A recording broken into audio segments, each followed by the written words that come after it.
The night I discovered my wife had cheated on me, I expected tears, apologies, maybe even an explanation. Instead, she looked me straight in the eyes and said, "Stop acting stupid. We're not getting divorced. It was only one night." That sentence hurt more than the betrayal itself. I stood in our bedroom staring at the woman I had loved for 8 years. Her phone was still in my hand. I had seen the messages. There was no misunderstanding, no excuse. One night.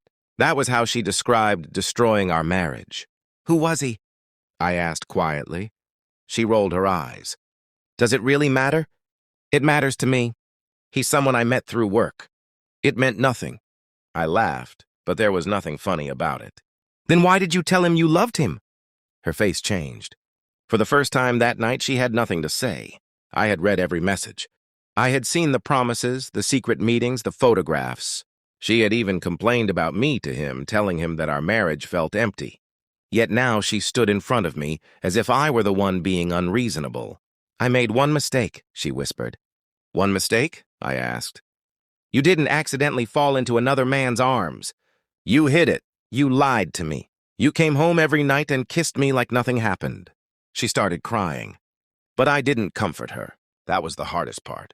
For years, whenever she cried, I had been the first person to hold her.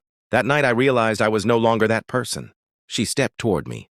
"Please," she said, "don't throw away 8 years over one night." I looked at her and answered, "You threw away 8 years when you decided I would never find out." She froze. Then she said something I never expected. "He was better than you." The room went completely silent. I felt something inside me break. She immediately covered her mouth, realizing what she had said. "I didn't mean that." "Yes, you did."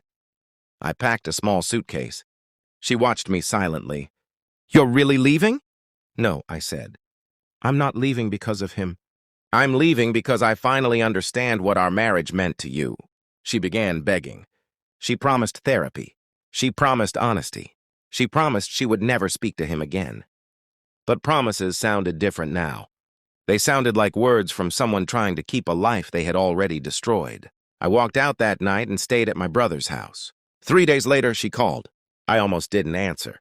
When I did, she was crying. "He left me," she said. I closed my eyes. So that was why she was calling.